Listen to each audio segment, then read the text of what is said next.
i-share ako sa inyong simpleng recipe. Napakadali lang lutuin ito mga recipe. Ito ay isa sa pinaka-paborito ng aking bunsong anak. So sarap na sarap siya pag ito yung aking nihahandang ulam para sa kanya. Kaya naman, tara, umpisa na natin. Panoorin niyo ang aking video para may idea kayo sa pagluluto ng chicken Hawaiian. Lahat ng mga ingredients na ihanda ko na. Ayan, mga ka-recipe. So andyan na lahat, kompleto na. Kaya naman uumpisa na natin ang aking pagluluto. So ayan mga ka-recipe, yung ating mga ingredients at yung ating kailangan sa pagluluto sa ating chicken Hawaiian. So ayan, i-prepare na natin. Kompleto na yan mga ka-recipe. So paano? Tara, umpisa na natin mga ka-recipe. Mga ka-recipe, maglagay tayo ng oil sa ating pan. At ilagay natin yung ating garlic. Sangkot siya natin yung hanggang sa mag-golden brown yung ating garlic.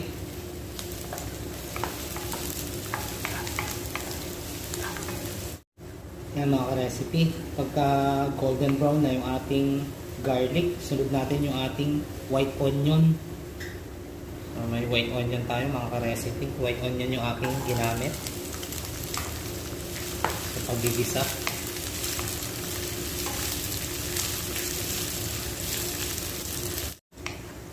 Yan, makikita natin mga ka-recipe at gisang-gisa na yung ating bawang at saka yung sibuyas natin. Siyempre, susunod na natin yung ating chicken.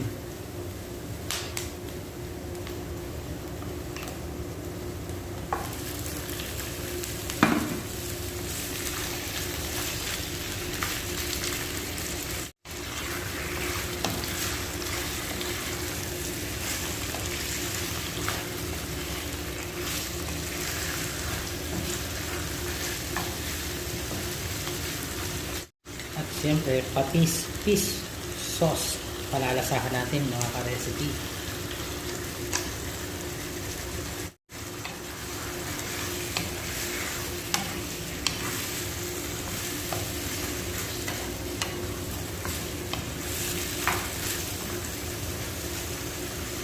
Isasabay na natin mga ka-recipe yung ating patatas para pagluto ng ating chicken, luto na rin yung ating patatas, malambot na siya sa yung ating carrots.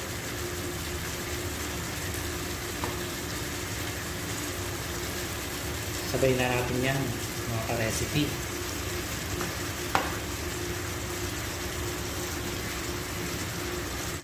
Haluin natin mga ka-recipe yung ating iginisa. Sinangkot siya natin na manok yung ating chicken.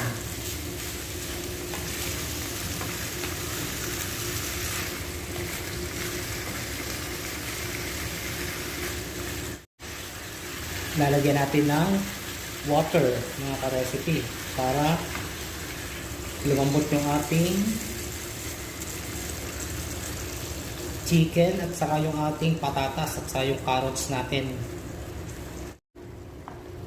At paglambot ng ating patatas at saka yung carrots natin mga ka-recipe at pagluto na yung ating chicken, saka natin siya titimplahan ng ating mga ingredients.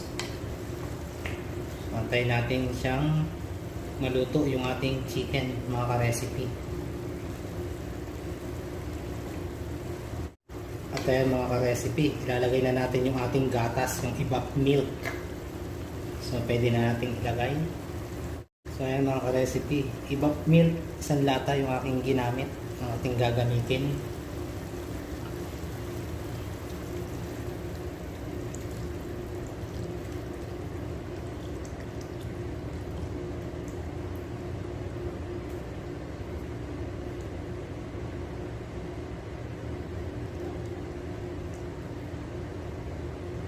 At kapag nailagay na natin yung ating evap milk, ilagay natin yung ating pasas.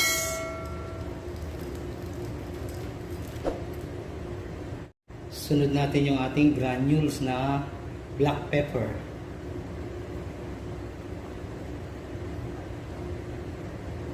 Lalagyan natin ng Nor chicken cubes, pampalasa. Isa lang mga ka-recipe.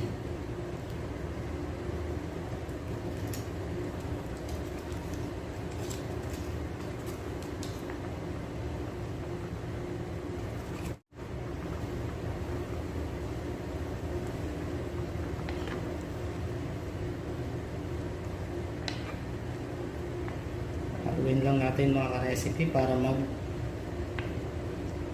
lumapot yung ating pinakang sauce nya.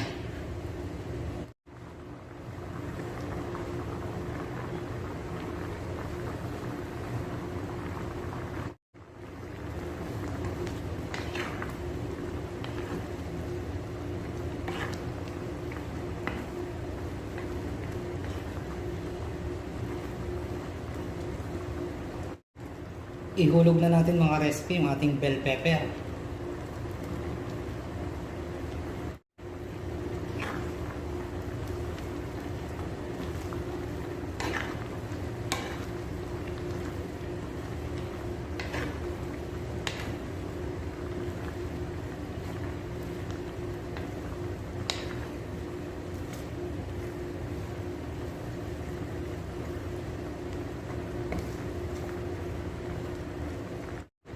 So ayan mga ka-recipe, at malapit na maluto yung ating chicken Hawaiian.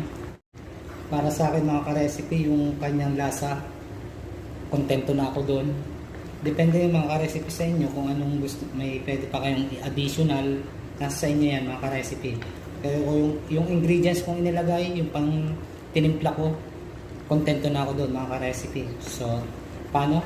Prepare na natin ang ating chicken Hawaiian.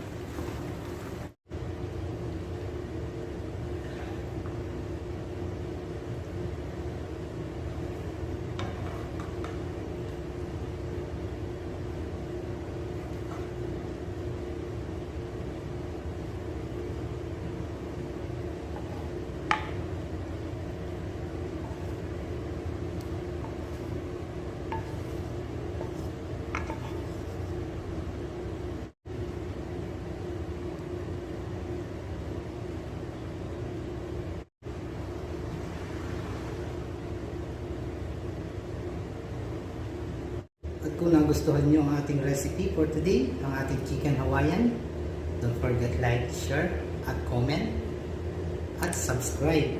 Pindutin nyo na rin yung ating bell button para lagi kayong updated sa ating mga bagong ina-upload na video. So, paano guys? Thank you for watching. Bye-bye!